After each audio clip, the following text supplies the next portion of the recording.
ಕೋಲಾರ ಜಿಲ್ಲೆಯಲ್ಲಿ ರೈತರಿಗೆ ಅನ್ಯಾಯ ಆಗ್ತಾ ಇದೆ ಅನ್ನುವಂತಹ ಕೂಗು ಕೇಳಿ ಬರ್ತಾ ಇದೆ. ಕಾರಣ ರೈತರ 100 ಎಕರೆ ಭೂಮಿಯನ್ನ ಅರಣ್ಯ ಭೂಮಿ ಅಂತ ತೆರವು ಮಾಡಲಾಗ್ತಾ ಇದೆ. ಇನ್ನು ರೈತರು ಬೆಳೆದಿದ್ದ ಬೆಳೆ ಹಾಗೂ ಕಟ್ಟಡಗಳು ಯಾವುದನ್ನು ಲೆಕ್ಕಿಸದೆ ಜೆಸಿಬಿಗಳು ನುಗ್ಗಿ ಎಲ್ಲವನ್ನ ತೆರವು ಮಾಡ್ತಾ ಇದೆ. ಶ್ರೀನಿವಾಸಪುರ, ಮುಳಬಾಗಿಲು, ಮಾಲೂರು ಸುತ್ತಮುತ್ತ 2,500 ಎಕರೆಯಷ್ಟು ಅರಣ್ಯ ಭೂಮಿ ಒತ್ತುವರಿ ತೆರವುಗೊಳಿಸಲಾಗಿದೆ. ಆದರೆ ಈ ಭಾಗದ ಶಾಸಕರು ಅರಣ್ಯ ಸಚಿವ ಈಶ್ವರ್ ಖಂಡ್ರೆ ಅವರನ್ನ ಭೇಟಿ ಮಾಡಿ ಒತ್ತುವರಿ ತೆರವು ಮಾಡುವಾಗ ಜಂಟಿ ಸರ್ವೆ ಮಾಡಬೇಕು ಅಂತ ಮನವಿಯನ್ನು ರೈತರು ಮಾಡಿದ್ದಾರೆ. 1 ರಿಂದ 3 ಎಕರೆ ಇರುವಂತಹ ರೈತರಿಗೆ ಭೂಮಿಯನ್ನ ಬಿಟ್ಟು ಕೊಡುವಂತೆ ಕೂಡ ಮನವಿಯನ್ನು ಮಾಡಿದ್ದಾರೆ.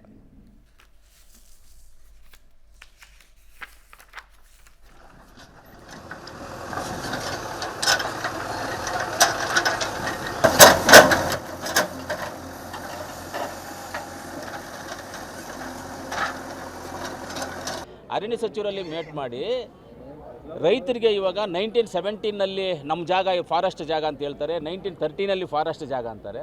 ಅದಾದ ಮೇಲೆ ಸರ್ಕಾರದ ಇದರಲ್ಲೇ ಜನಗಳಿಗೆ ರೈತರಿಗೆ ದರ್ಖಾಸ್ತು ಕಮಿಟಿನಲ್ಲಿ ಇಂಥದ್ರಲ್ಲಿ ಜಮೀನುಗಳನ್ನು ಕೊಟ್ಕೊಂಡು ಬಂದಿದ್ದಾರೆ.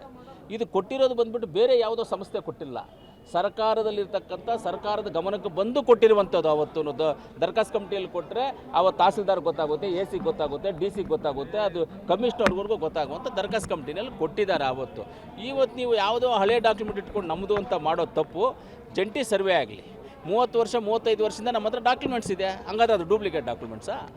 ಈ ರೈತರನ್ನ ಇದು ಮಾಡ್ತಾಯಿದ್ರೆ ಅದಕ್ಕೆ ಸದ್ಯಕ್ಕೆ ನೀವು ನಿಲ್ಲಿಸಿ ಜಂಟಿ ಸರ್ವೆ ಮಾಡಿ ಇದನ್ನು ಮುಂದಿನ ದಿನಗಳಲ್ಲಿ ಇದು ಮಾಡಬೇಕು. ಅದರಲ್ಲೂ ಮಂತ್ರಿಗಳು ಏನು ಹೇಳಿದ್ದಾರೆ ಅಂದರೆ, ಈಶ್ವರ್ ಖಂಡ್ರೆ ಸಾಹೇಬರು 1 ರಿಂದ 3 ಎಕರೆ ಯಾರು ರೈತರು ಇರ್ತಾರೆ, 1 ರಿಂದ 3 ಎಕರೆನೇ ಇರಬೇಕು. ಎಲ್ಲೋ ಒಂದು 10 ಎಕರೆ ಇಟ್ಕೊಂಡು 5 ಎಕರೆ ಇಟ್ಕೊಂಡು ಇಲ್ಲಿ 1 ರಿಂದ 3 ಎಕರೆ ಅಂತಿಲ್ಲ, ಅಂಥದನ್ನು ನಾವು ಬಿಟ್ಕೊಡ್ತೀವಿ ಅಂತ ಹೇಳಿದ್ದಾರೆ. ಯಾವುದೇ 1 ರಿಂದ 3 ಎಕರೆ ಬಡ ರೈತರದನ್ನು ನಾವು ಬಿಟ್ಕೊಡ್ತೀವಿ ಅಂತ ಹೇಳಿದ್ದಾರೆ. ಅದ್ರ ಬಗ್ಗೆ ತೀರ್ಮಾನ ನಾವು ತೊಗೊಳ್ತೀವಿ ಅಂತ ಹೇಳಿದ್ದಾರೆ. ಅದಕ್ಕೋಸ್ಕರ ಇವಾಗ ಸದ್ಯಕ್ಕೆ ನಿಲ್ಲಿಸಿ ಅಂತ ಹೇಳಿದ್ದಾರೆ, ನಿಲ್ಲಿಸಿದ್ದಾರೆ.